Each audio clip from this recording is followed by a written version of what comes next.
Taurei kwa mapo. Taurei kwa mapo. Ai.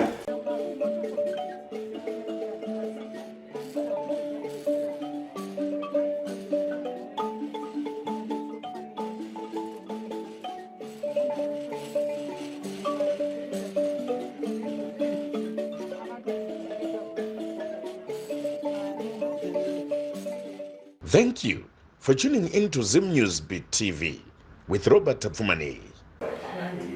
Kusema siko. Ini ndiri bwino kaya muri bwanji. Aiwa stiri nani.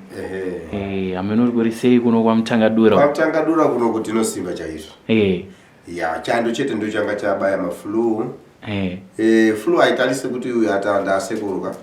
Flu inongorowa haina ende flu haina basa kuti ndichembere. Kana kuti kamwana kazvariwa nhasi. Flu inongobata. Asi chakakosha hurumende iri kukurudzira kuti flu iri kogoro rinori vanhu ngaende kuchipatara. Ndizvozvo. Vanhu vanofanira kumhanya shuwa kuchipatara. Ndizvozvo. Saka isusu aiwa tiripo paMchangadura panapa.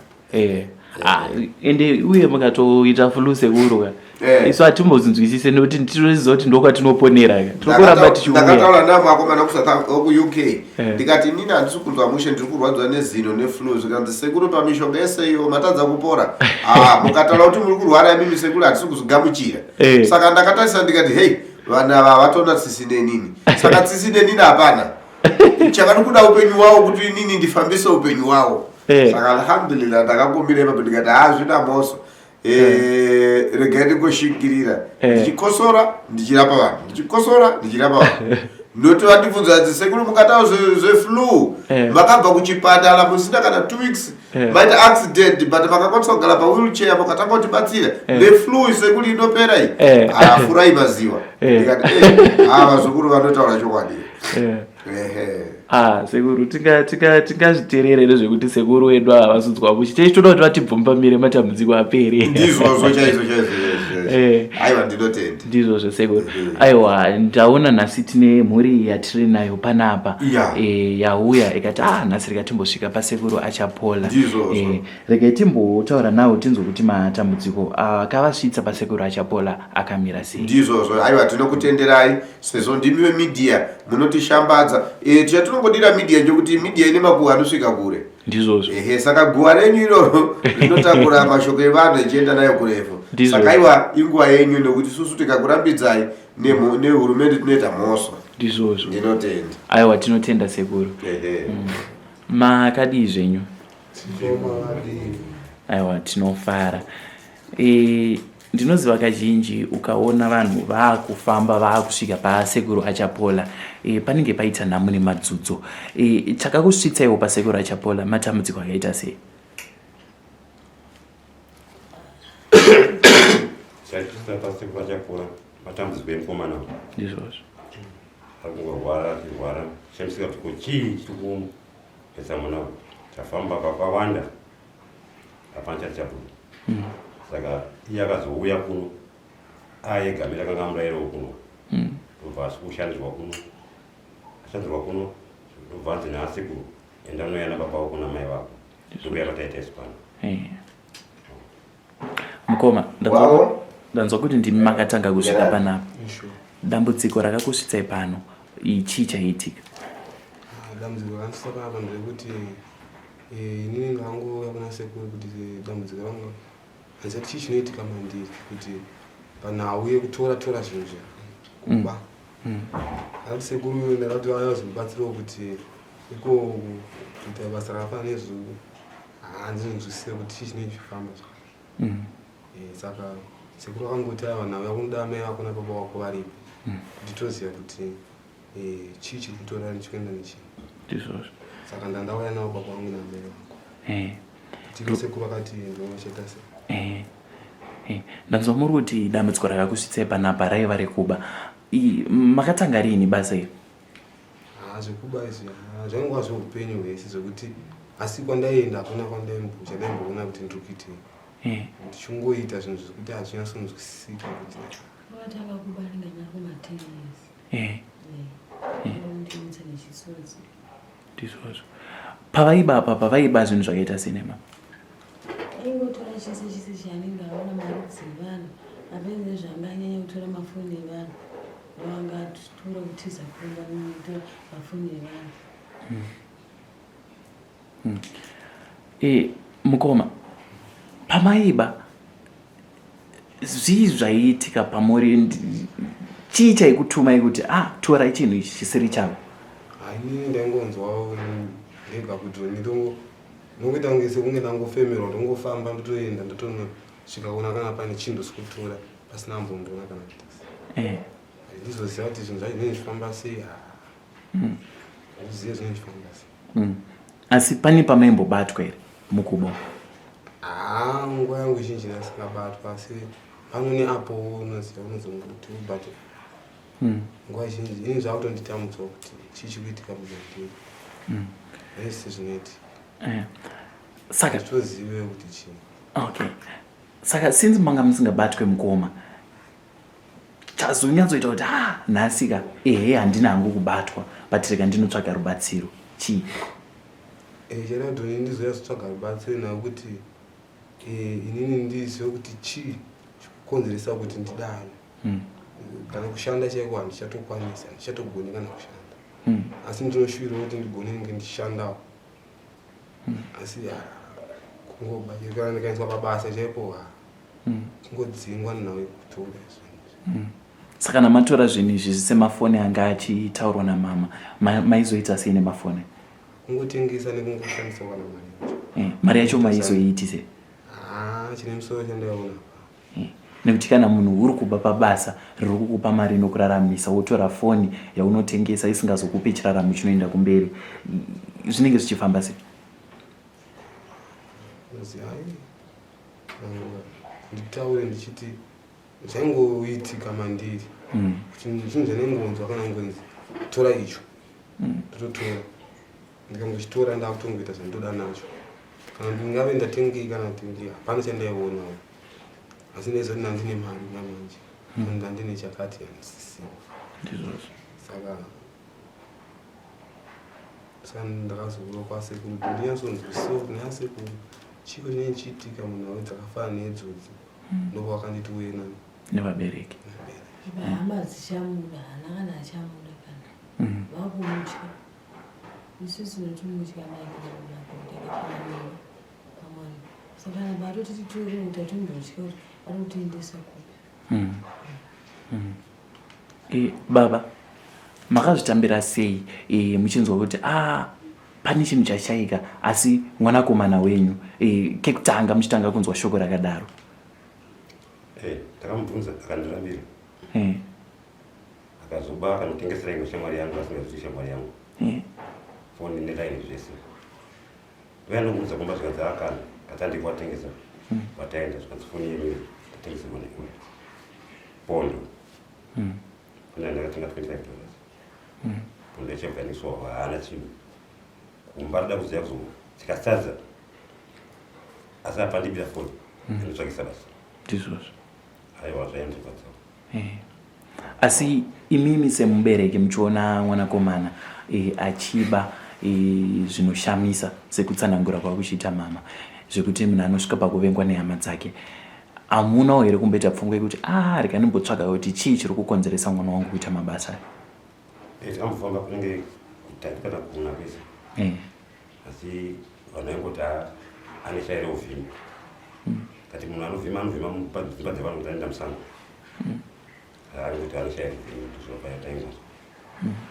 Kandasvika pamukunetawo akati baba toende kwakati kati kufamba wega, kana pane zvavanenge wazonoona mberi uzokutaura tochati zvazakakwanisa kuita.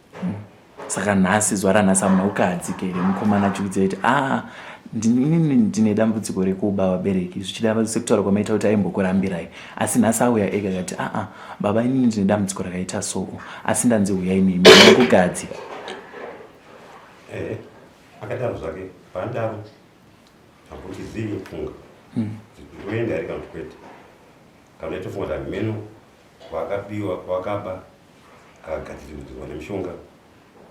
Saka ndikati ndisike kuenda ndinenge ndakutourayisa mwana, rega tiende ndinonzwawo nomakutanda. mukoma sekutaura kuri kuita baba vari kuti zvichida ndatombofunga kuti pamwe mukomana pane kwaakagadzirwa hamuna matambudziko amuri kusangana nawo here kuti mune kwamakagadzirwa? dzimwe dzenguva ndinombosangana zvakasiyana-siyana. Munosangana nei? ndinondosangana nekuti kazhinji ndinongonzwa kuti kana ndakarara zvezvo ndonzwa kunge mudumbu manga. dzimwe nguva ndogona kutora kana chinhu chokuti chiri chekudya ndongosvika ndongochitora ndova ndatodya panguva iyoyo. Kana kutora kana chinhu kana chimwe chinhu saka ndinguva yekuti ndinomunzwa mudumbu mangu kubata kana ndakarara usiku kana kunzwa kunge mune munhu ari kutaura nzeve dzangu ndo mamwe matambudziko nenchinzwa. Kazhinji pamunonzwa mashoko munzeve apa anenge achiti anenge achiti zvinhu zvangu ndinozvida kunyange zvikaita sei nasei zvinhu zvangu ndinozvida ndikuzvidza kuti ndiwo wakatora dzina munhu. Saka mama ane nguva yakareba sei muchinzwa mazwi munzeve dzenyu? Zvakangotanga ndofunga pamwedzi wapfuura mwedzi yapfuura mugore 2024 July. Ma 2023 alright. Asi imi mamuna here pamunorangarira kuti ndinofanira kunge ndakatora pakati zvazvokupai dambudziko here?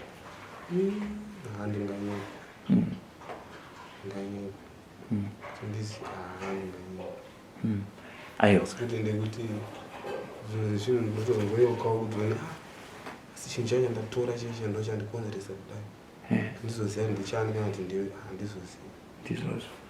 Ayo regai tisiye sekuru vanoona zviri kumhepo vaone kuti dambudziko riri papi. Sekuru muzukuru auya ari kuti ini ndine dambudziko ndinoba asi ko zvino ari kufunga kuti angave akagadzirwa chingava chii sekuru? Uyu mwana uyu akusi kutanga nasu kuuya. Ndinofunga kuti kana pamhepo vanoziva ndichibuda ndinaye nedambudziko iro raakutaura rekuba iri. So nguva yareba handizive kumba kwavo because isusu tikaona matambudziko tikaona matare tinoti uya nemubereki. So mubereki ndiye anoziva. Noti kana mukamutarisa mukomana akasimba handiti shawe rekuba unoba chinhu cha $100 uchitengesa $5 $15. So ukatengesa chinhu cha $15 chinhu cha $100 unoita profit kana kuti hauite profit. Saka isusu kuMalawi tinoti vana akadai so anofana kuzokera kuchina Mwari nokuti havana kulangiwa mushe. Saka mwana uyu isusu tasvaga nekaindi yake asi takaona kuti kuba uku hakusi kuba nokuti iyo paChizezulu kana kuti Chizezulu amati une shavere uvhimi. So isusu shavere uvhimi ndakati ngauye iye na baba vake. Akauya iye na baba vake ndinotola bute baba vake aombere mukomana mutifukize jira. So tikamfukiza jira tizive akumbire abereki wake tinzwe chiri paari kuti chinompa kuti abe chi. Alhamdulillah. Nokuti isusu patakagara panapa atina kugarira kuti kabanga tagarira kuti tiite sei. Takagarira kuziva matari ari pamunhu. So mwana uyu ndofunga abereki wake nasi anofana kuziva chiri pamwana wavo. Ndakati ngavauye vazvionere muno.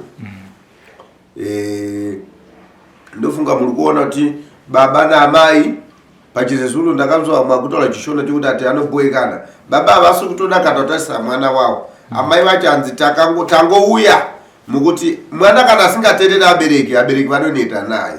Saka nhasi izuva rake rokuti isusu tibvunzisise tidaidze kana uri mudzimu wokuvhima wari kutaura panapa unobuda ka tikatoibikira doro handiti. Saka ivo baba vacho hanzi tinofamba naye mwana harasiwe.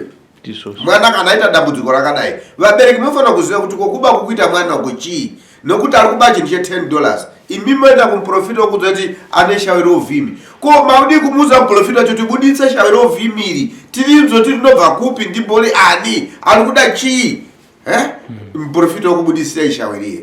Saka isusu tikuti kana iye amai akabvuma nasi kuti auya asangana naachapora zuva lacho ndinasi timbogara tikumbire.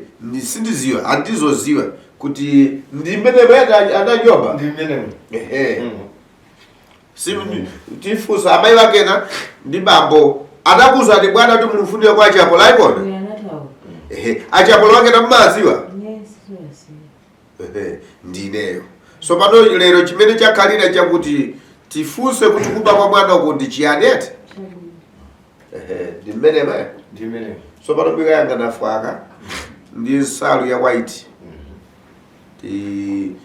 Timkhazike pasogolo apa tione kuti abamboka ndi amene vaikagwa ipasi. Apempha mizimu yawo. Nsalu ya blue kapena ya white. Nimeona blue. Ili kuti blue. Sofa baka.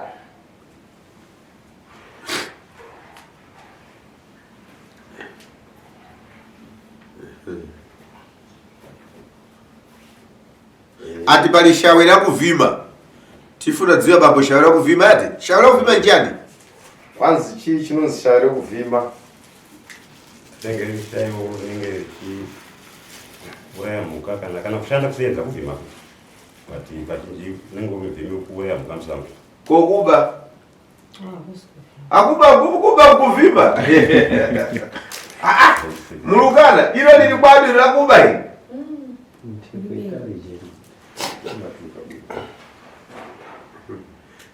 Kuvima shawera kuvima. Ko ifupi je yuko tendebweje. Utijipata. Ndio ndio.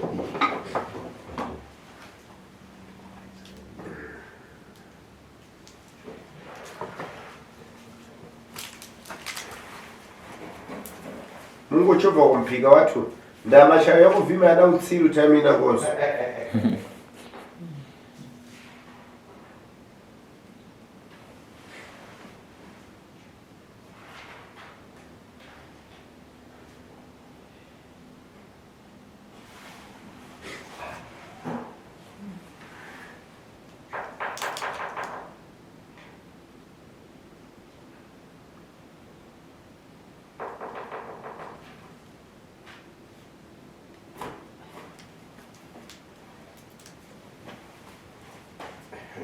Tiamba kwa bambo. Kai kumbirao mnyama tachovere bichana pasogura ba. Akala pamene pa afendira apa. Bambo ake anabwera uko iye angene pakata. Baba uyai uko. Mcheto kono. Kumana oya pakati. Ayangana kuti. Anakale uko. Kagara yenyu. Nzenga. Bamba mene agbade pamene pa. Fuka mai papo. Uyu mkoba nayo. Ichoka ndugu babu wanga dosari yetu mbishana kumambuni. Yeah. Mkoba nayo kala na. Abwere bata. Achoverani paduza. Mkomana uya paduza. Izatenga Pamene ndo pamene tufuna. Alright. Tambalala. So. Right. Chita ni so. Ugwiriseni ndodo hii.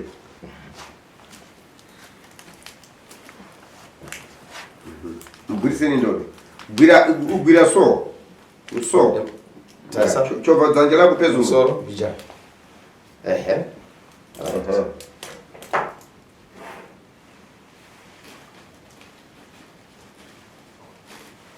Tifuna dziwa shawera uvima ati babu wanga. Tudauziva shawera uvimi nasi baba. Ikali pa sokolo pa kenikanda.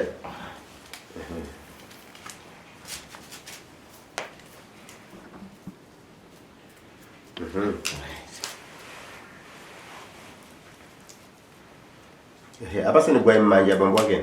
Ayampulire mu mtima mawo. Tudauti mutaurire mwana menyu roko ruboshwe kana to left.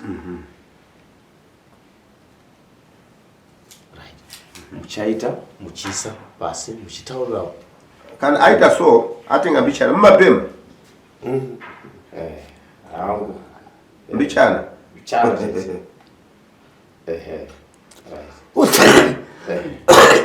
Zigo. Unotenda.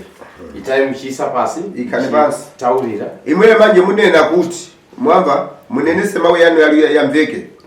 Mwamba Amveke. Amai wake na muita muombera manja. Msapiringanise minyendo so amai.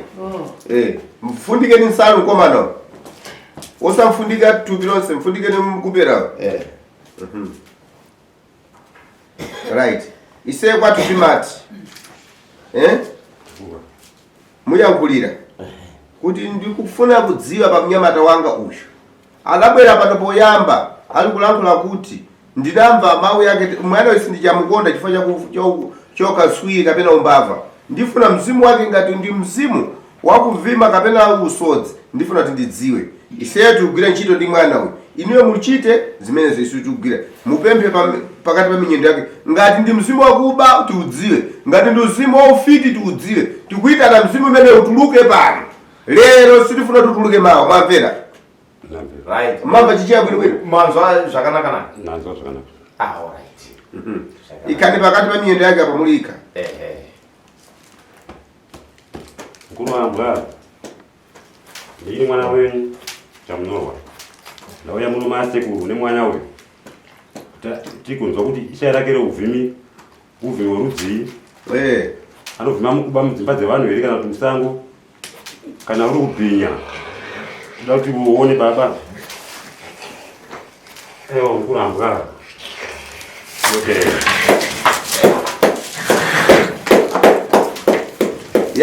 yakoimba tikumbe ndiwe ndani ndiani kulambwa ndiani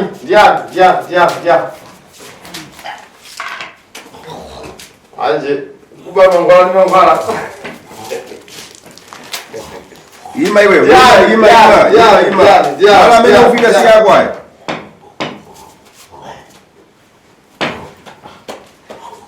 pempani Pere pano chitaure kwazvabva kumbirai baba muzora nhasi tauya kwasekuru vakuru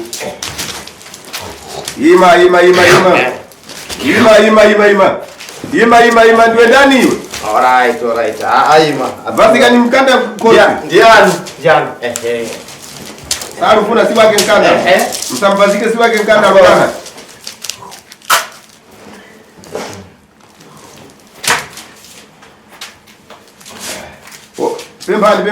pempani baba kuambwa tiri kuzoona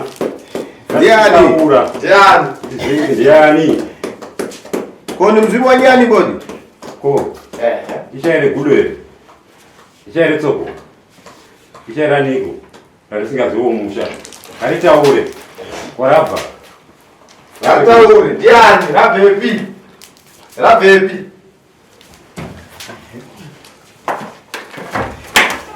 ndiyakuba ndiyakubadi kwasawetu tizizirise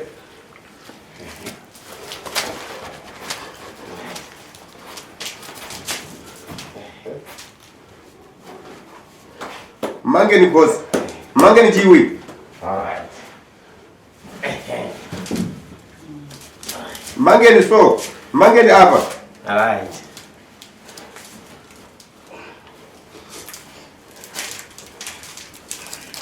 iwe ima tifuna kukudziwa minyendo makugona minyendo mabambo wako apa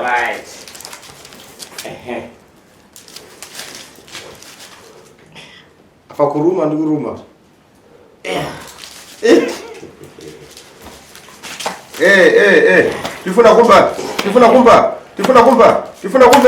tifuna kumba ni ndani kungolo babo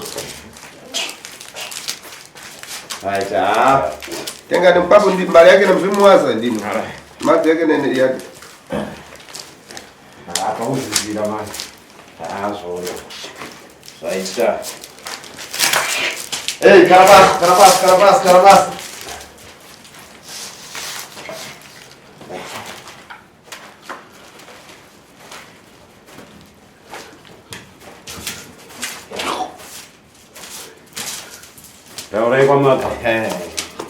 taurai kwamabva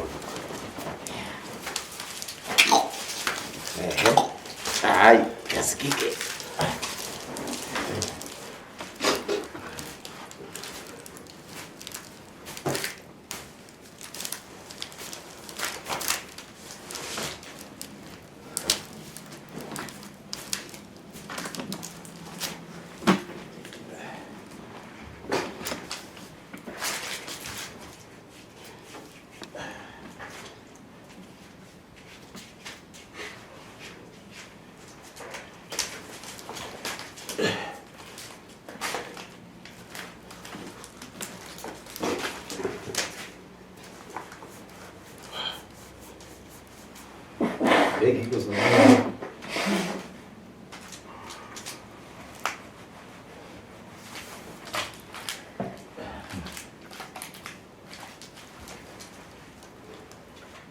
Chabwino.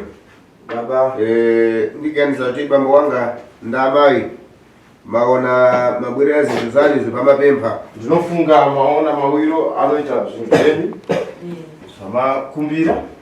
Sopano mwana wenyu chimene chinamkhala zvakamugara ndikuba konse nemabiro aita ese ndi zimene munali kuona zonse aluchita nezvamaiona achiita. Sopano mudziwe kuti umbava moziva kuti kuba kunali kuchoka kwaibva kukholola kwake kudzinza kwake chifukwa chizimu chili apa nokuti chizimu chili apa kuli gogo wani inuyo bambo inuyo kuna tateguru wenyu baba kale kumbuyoko kale kumashure analupita mthengo waenda musango ndikuba masolo akalulu anzake achinosunungura miteyo yevamwana. Sopano chimenechi chakhala pa mwana uyu zvino ndo zvagara pamwana uyu. Sopano mukaleka kumukonzera mukasatodaro sizikhala bwino azvigare chifukwa chizimu chimenechi nokuti dzimu iroro mudziwa munoziva angakhale ngozi kungave ngozi ikalipiwa ikabhadhara imafuna kuti mzimu umene umathandiza wanthu inenge ichida kuti mzimu uyo unobatsira vanthu. Sopano muchimodzimodzi mwana uyu zvimwe chetezvo mwana uyu asakupalamulirani zikulukulu apa achiri kuita zvidiki achapara pahombe zimene mulunena zonsezi zvamutaura zvakaita angakhale banja sizitheka bwino kana imba chaiyo haiti. Sopano ndikuwuzeni kuyambira pakali pano zvino ndikuuze kutangira nhasi chifukwa zimu ili lili apa nokuti dzimu riri apa ko chionekedwe chake maonekero azvo ndilanyani nderegudo. Sopano mwaona zvino maona paliponse kununkhiza zitsamba pese waingonuiza achiita zvaari kuita chifukwa chakusaka kuba nekuda kwokutsvaga chekuba. Sopano ndiwe mukamba muona kana muchimuona simulupangana amuna ndi akazi hamusi kurangana baba namai kuti mwana uyu timulapise bwanji kuti mwana watomurapisa chani ndikudziwa kungoti ndi mbavha iyi imimi makangopindwa koma umbavha ameneyo sunayambira pa iye asi umbavha iwo haunobvira unayambira ku makolo yake wakabvira kudzinza. Sopano ngati tikuti makolo kana tichiri dzinza situnena kuti ndi bambo hatitaura kuti koma baba makolo kunena kuti wakwawo asi tikutaura kudzinza kumashure ndiponso kamtima kakuti ndi zakezo uyezve kamwe kokuti haiwa ndezvake izvo zimenezo mukhale pansi mugwirizane izvozvo isai pasi musiye mubatsirane baba namai. Sopano mwana uyu zvino mwana uyu chizimu chili pamenepa dzimu riri pari mukatinge nsandwa kuti munotsvaga mkanda wa red munotsvaga chuma chitsvuku ndi nsalu ya black and white nejira nejena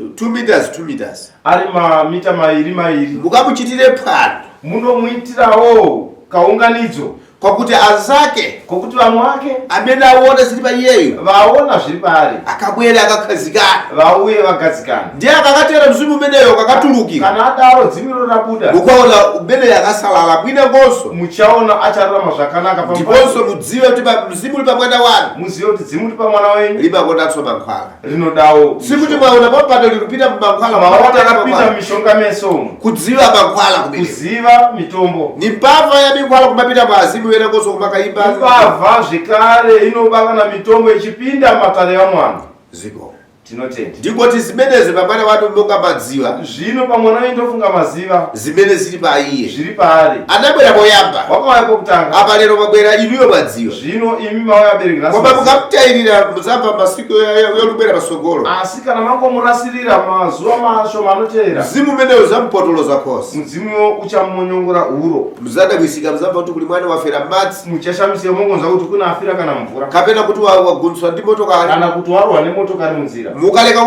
kumuthandiza mukasabatsira musazabwere pano kuti mwana wathu uyo awafera pa njira musazoya muchiti mwana wedu aonekwa netsaona. alhamdulillah ngakuzeni kusingaperi ziko mukhalani pansi ba tinotenda gara yenyu sopano tikupasani mankhwala yokuti muthandizike ndi mwana wanu zvino izvo tichakupai mitombo yekuti mwe munobatsirika ndiponso iye mwana wanu kumeneko akasati mankhwala izvezvi mwana wenyu akaenda ikoko ngano geza mitombo zikomo kuti akakhala aludziwa tikuchita kuti agara achiziva nekuita zonse kuti zikachoke pa iye zvese zviyo zvinobva paari ndingoti ndizimeneso mwa ine ndinoti ndizvozvo kwandiri ziko tinotenda ziko zvino kana taita zvese zvamareva izvi zvapera tazviita tichatodzoka naye kuti muzoona here kuti zvamireva zvapapi tinofunda chifanya kuti kupika kwake sindiziva kuti mupikira kuti tinomuda handizivi kuti izvozvo kabira kacho muchakaitira kwenyu here kana kuti munoda kuuya kuno kwasekuru zvakatorerwa kutouya kwasekuru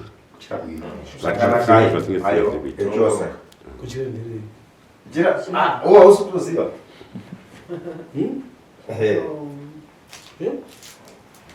Tokutsanangurira. Alright, tozokutsanangurira ipo.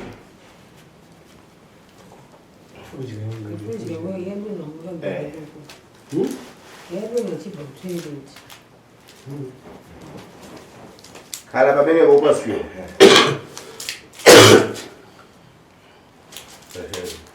Sumala iyayi abathandizo anu ndiganizalenga khale tayari pakali pano mupeza zonse posachedwa. Tichakubatsirai chakupai mitombo izvezvi kuti muende munofanira kubatsirikana muchironga urongwa hwataurwa nasekuru kuti muita sei.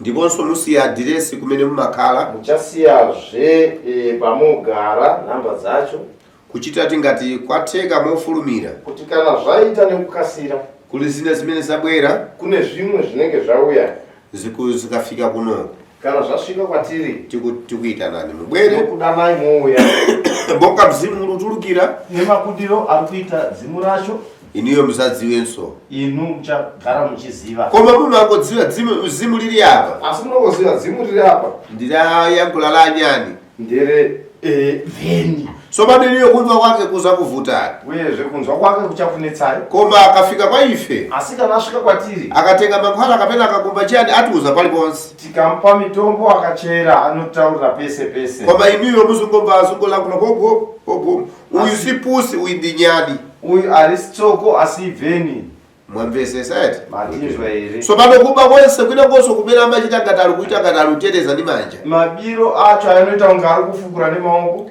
zibe ntchito chifukwa chakuti ndiwo makhaliro amene zinamkhala pamene hazvina maka asi ndo zvakamugara ndingoti Allah subhanahu wa ta'ala machita mwayi chifukwa chakuti mapeza nthawi yothandizika maita rombo rakanaka nokuti mawana nguva yekuti mubatsirike so pano pantchito zake zonse muzaona zizakumuka pamabasa ake ese muchaona zvichaenda zvichibva alhamdulillah ndikoti panthawi ino tatera pampana panguva ino nezvanhasi ndinofunga tagumira pano kwasara kuti tibatsirane tipane mitombo tukaita mashandisa munonomira henyu panze tozouya nemitombo chikutsanangura izvi zvakamira sei tinotenda.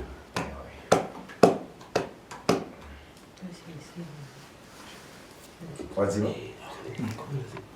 For these and more stories, tune into Zim News Bit TV with Robert Tafumani.